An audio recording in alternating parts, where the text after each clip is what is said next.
The House settlement is officially passed in the NCAA. I'm going to tell you how it affects KU in all their sports, including KU basketball in this upcoming offseason, and why the NCAA should do the right thing and return the 2018 Final Four to Kansas.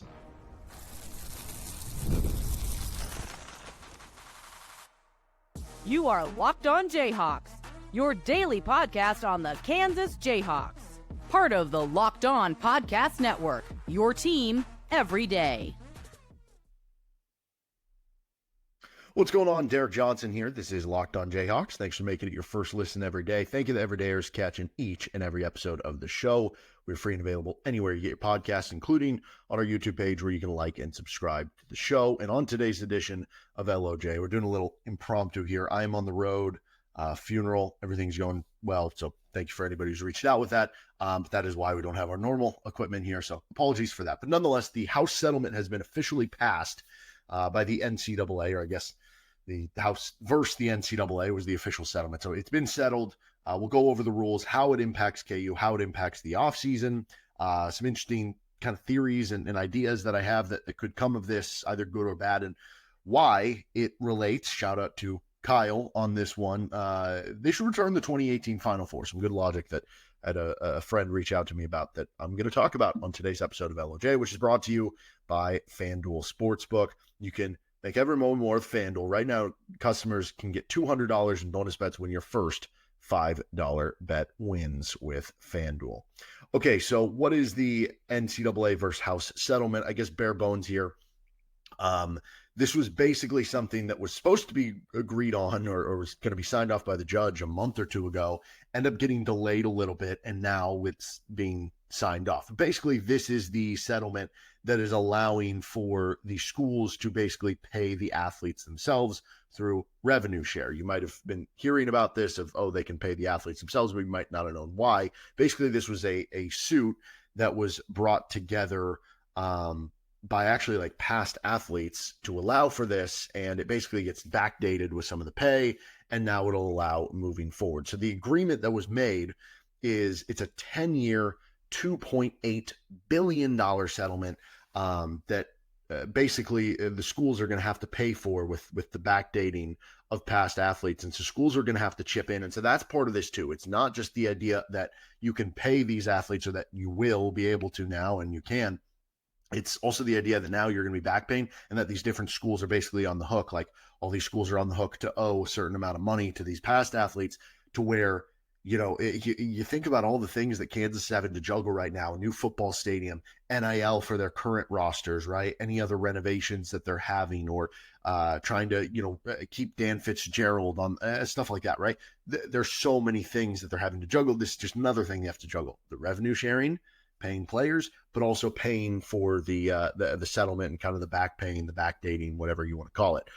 So starting July 1st, so in about 3 weeks here, there's going to be a cap of $20.5 million per school. Not entirely sure why they didn't just pick a round number. I'm sure they had some experts of a reason why it would be $20.5 million. Maybe they put on the 0.5 to be like, well, hey, if you want to pay 20 to your big sports and then you have $500,000, that you can just view that as like that's for sure Olympics. I don't know how that works, but basically, like they said, it's called revenue share, for that you can share up to $20.5 million with the athletes, in addition to scholarships and your other normal benefits like travel and giving free gear and yada, yada, yada, right? Like housing, stuff like that, right?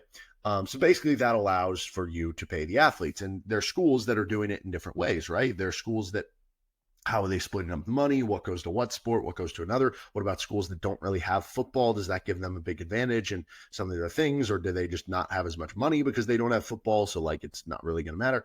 There are those questions. There are the questions of how you salary cap out your team, in terms of like, do you try to get a bunch of equal, similar paying players, or at least for your starters? Do you have like this is how much we spend on a starter, this is how much we spend on a backup? There's a lot of kind of questions of how you do it, especially in football when you have as many open spots. There's 105 spots now with football.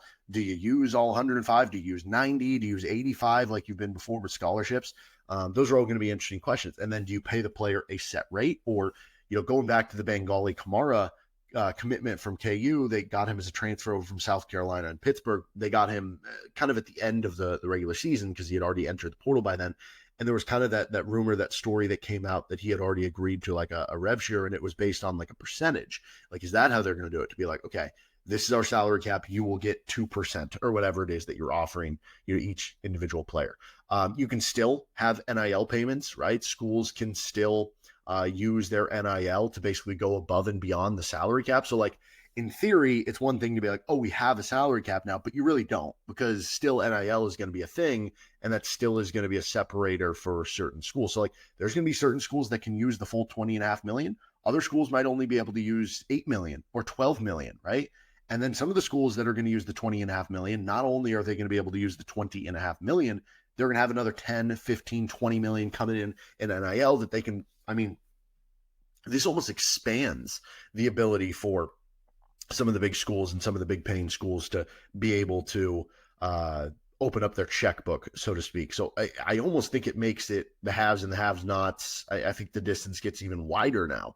Again, the back pay is part of this settlement. It gives kind of missed NIL opportunities for athletes who played between 2016 and 2024. I have no idea why it stops there. What's stopping somebody from 2008 being like, why don't I get paid? I don't know. I don't know what specifically in the legal, maybe we have like an attorney on the show or something. I don't know. It also has certain roster limits, as I kind of talked about with football.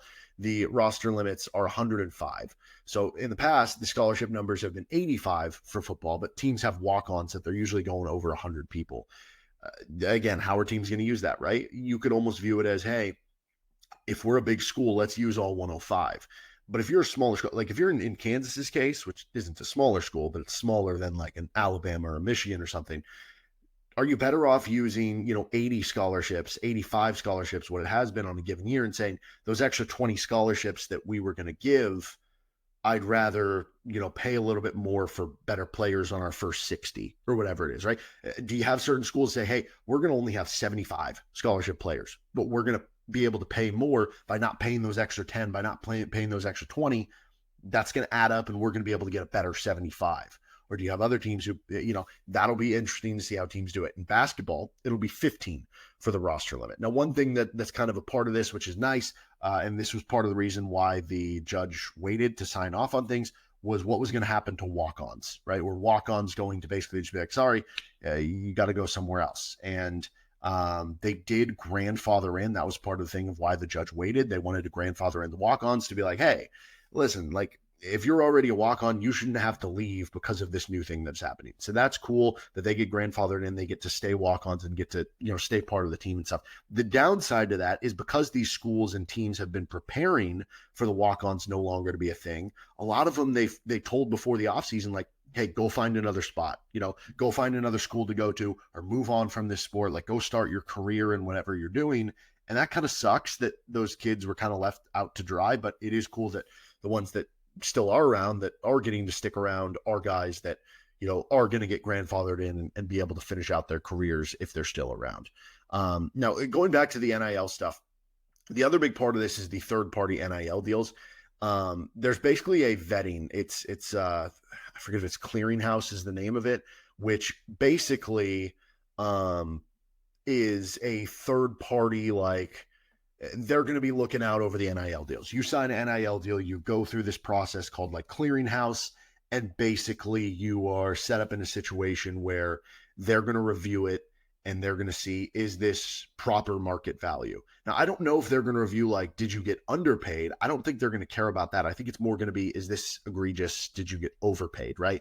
Did somebody get a $2 million NIL deal when, based on whatever process they have, I don't know, their social media, their presence, their accolades, their stats, yada, yada, what school you're at, right? You should only be getting $400,000. And so, and are they going to have like a zone there where it's like, well, we think market value is 400. So realistically, we understand sometimes it can go above that a little, but you can't get $2 million. You can only get 600,000. I question the legality of that. Are they going to actually, like, what happens if a player gets their NIL deal stricken out and they just say, okay, well, I'm going to sue because it's the US, it's free market, baby. If somebody's willing to pay me that, then they should be allowed to, right? Are they just going to get sued and then it's going to go away? Or is it something that's actually going to matter? If it is something that's going to matter, I think it could have a big impact on something that, like, we're seeing right now with the KU basketball offseason. So I want to talk about the next, as well as How are these schools going to split up the money? This is Locked On Jayhawks.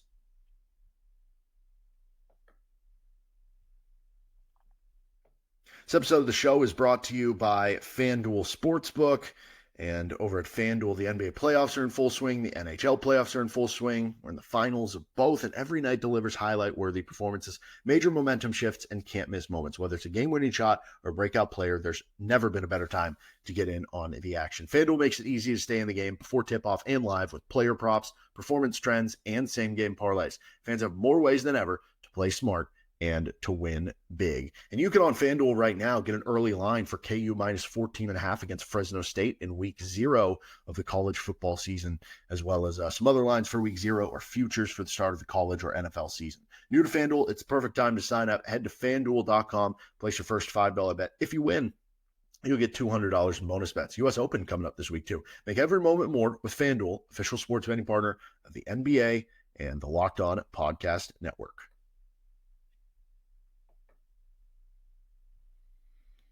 Thanks for joining us on this episode of Locked On Jayhawks. Again, apologies that not normal camera setup or I don't know, quality stuff like that, but we're getting through it and on the road. I will be back later this week. So don't forget to check out Locked On College Football and Locked On College Basketball as well, because they'll be talking plenty about this and the impact on kind of the wide-ranging scope of the country as well. So one of the big questions with this for me is how the whole clearinghouse situation is going to work, right? If let's go down the road first. If it works well where, you know, they are able to put limitations on, okay, how much NIL are you getting? Are you getting overpaid or not?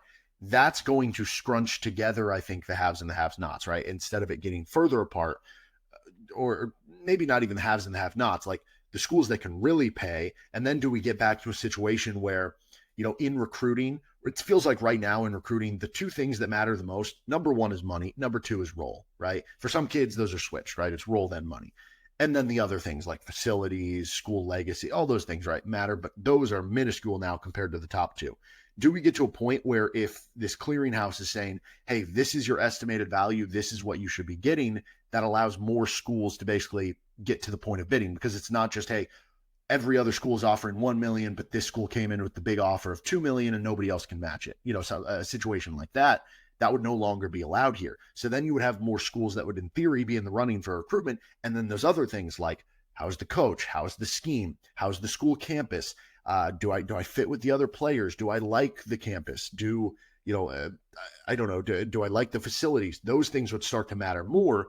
Because if everybody is basically at the same number now, where it's a more reasonable number, as opposed to the Wild West of just who has the most oil money, who has the richest billionaire, then those things start to matter more than they currently do right now. And that could be a good thing. But again, under the guise of what happens if the first player that gets denied goes to court and sues, and the court says, hey, this is America. Like if somebody wants to pay me, you know, $2 million to come shoot a 15-second commercial for them, like, I'll gladly do it. That's going to be a terrible return on investment for them. They're not going to get $2 million worth of value out of that, right? It would be stupid for them. But in the fair market, if somebody is willing, if a business is willing to do that, that's just what we do. Like it is the free market here in America. So what is going to stop somebody from suing and this get? I don't know. I don't have the answer to that, because it would be one thing to be like, okay, we have a players union. They signed off on this agreement. And so if they signed off on the agreement, that's just part of this. But there's not a players union. There's not a collective bargaining agreement.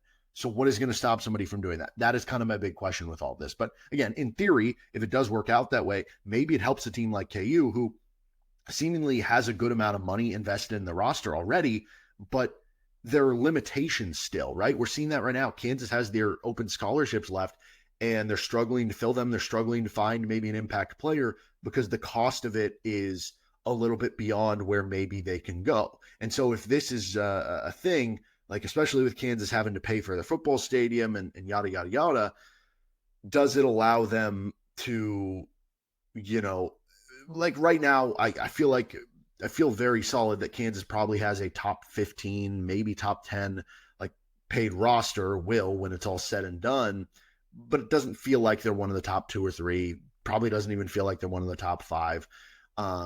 Does this allow that to be a more equal field where therefore they can, you know, emphasize more on, okay, again, let's say you missed out on Darian Williams. Let's say you were offering $2 or $2.5 million, and let's say NC State was able to come in with, $3 million or something like that. Are you now in a situation where with the clearinghouse, what if the value is $2 million and now you're able to get that kid if you're Kansas because now both schools are offering the same again, and you're able to say, oh, but we have the Kansas legacy, we have Allen Fieldhouse. So that's how I think it could impact future KU basketball off seasons. In theory, we'll wait and see. Now, the other big question for me is how is the money going to kind of be split up? And this is going to be different for every school, right? Going back to the idea of certain schools in like the Big East, if you don't have a football team, if you're Creighton, right? If you're St. John's, are you able to use $20 million to get the best basketball roster there is? Then again, those schools are, they don't have football for a reason. And so if you don't have football that's driving up more interest, like, do you even have the 20? Maybe those schools are only going to have 10 million to give out. Still, if a majority goes to basketball, that could help those schools. For bigger football schools, is this going to be a problem? Like, we've seen Nate Oates in Alabama do so well there, but is this going to have an impact on them, right? Because now that there's that salary, are we going to see more of it being directed to football? And then how does this affect like coaches, right? If you're a coach, I think you're going to see some coaches where they make coaching moves that are, you would view as like lateral moves, or you would view as like, oh, why'd they take, I feel like, traditionally, like the job he just took is worse than the job he was at. But the reason why I think you'll see that is like, let's say you're a basketball coach, right? Let's say you're a basketball coach at an SEC school, and the SEC school says, hey, like, we're going to give most of our money to football. We're going to give a little baseball and whatever. We're going to give basketball. You're going to get $4 million of our revenue share per year to figure out a roster plus NIL, right? And all of a sudden another school comes calling that, again, we view to be typically a worse school in basketball, but they say, hey, we're willing to give you $6 million of our revenue share budget. That coach might say, okay, I'm taking the job because I want to build a better roster. So that'll be a very interesting kind of spin, and I think how all of this affects it. How is KU going to do it? I think KU is in a unique position where now you almost have to view it the opposite way, right? I brought up the basketball example there. Do you have to be worried that if all these other schools are giving a majority of it to football, is it going to piss Lance Leipold off if you're not and you're giving something to basketball? The flip side to it is because KU basketball has such interest and has such big donors already with NIL, can you make it work in a way if you're Travis Goff where you say, hey, we are going to give a majority of our NIL to football. We're still going to give a little bit to basketball just to give you a baseline if you're Bill Self and if you're Kansas, and the rest you should be able to make off NIL, right? It's harder to get a big NIL donation for KU football than it is to get a big NIL donation for KU basketball. That just seems to kind of be a fact. And so if that is true, use the NIL to go over the top for basketball, use a majority of the rev share to go in football. And then I would like them to throw at least a little bit on some of the Olympic sports, right? You got great volleyball facilities. You got a great coach. You got a great coach in Dan Fitzgerald that has started to build something if you're KU baseball. Like, use those things to your advantage, right? And I think the money can go a long way in some of those sports, right? If you were to divvy out, say, I don't know, $500,000 for KU soccer, you could probably get some like absolute studs. You know what I mean? So I don't know what the number is. I don't know how they split it up or how they will, but I do think you need to use NIL to bolster basketball and use a majority of the rev share on some of the other stuff. But you still want at least some going to basketball so that it has a kind of baseline there. All right, I want to finish up here. We've kind of gone over all the details here, and I'm going to tell you why it means that KU should bring back their 2018 Final Four.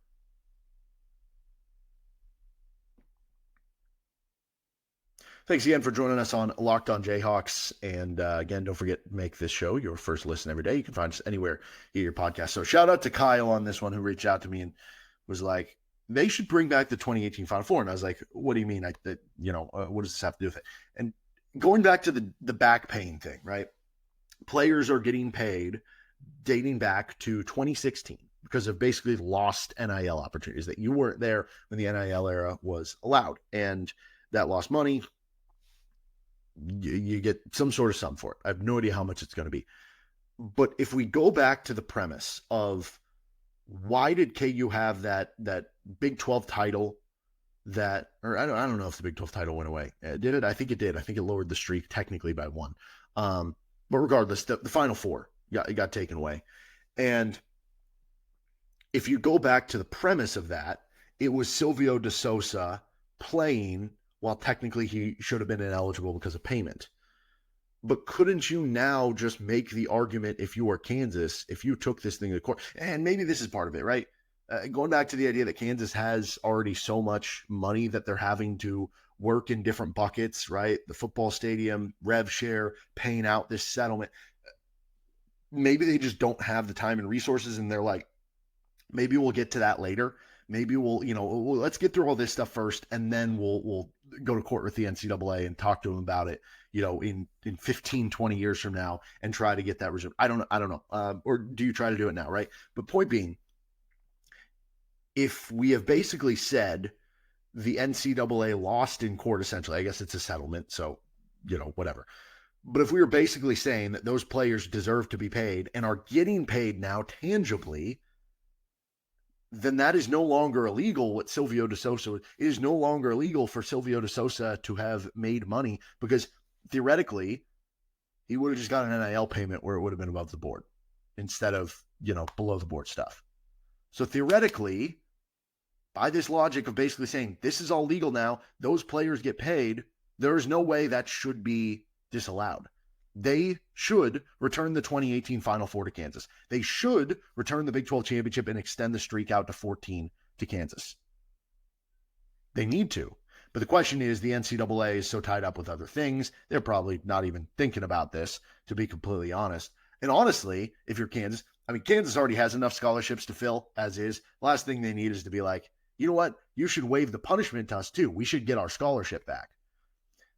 The counter to that, I'm like, no, you can keep the scholarship. We don't need to fill another scholarship right now. We don't need to devote more NIL money to that. They'll be fine with 14 scholarship players instead of 15. But they should return the Final Four. And I do think it would be something where it would probably take Kansas taking it to court. But I think now that you have this legal precedent, is that what the lawyers and attorneys say? Anyway, now that you have this case to kind of point to, I think you would have good grounds to be able to kind of win that suit. But again, going back to the idea that Kansas is busy with other things, Kansas is busy with their money and other things, and lawyers and attorneys, especially for something like this, is going to cost a lot of money, that maybe you kind of have to wait on that. But do the right thing, NCAA. I know, I'm sure, the higher ups in the NCAA are watching this right now and like, you know what, you're making a good point, Derek. We're going to do that for you. So in the case that they don't, maybe we get a little bit of a legal suit for Kansas. But again, it wouldn't shock me if that ends up coming a little bit further down the line. All right, that'll do it for this episode of Locked on Jayhawks. You can find our show anywhere you get your podcast, including on our YouTube page, where you can like and subscribe to the show. We'll be back at you to talk a little more, I guess, NCAA red tape stuff. It's not even NCAA red tape stuff, like actual governmental red tape stuff that could prevent KU from strengthening their roster overseas. We'll be back with that coming up later in the week. This is Locked on Jayhawks. See you next time.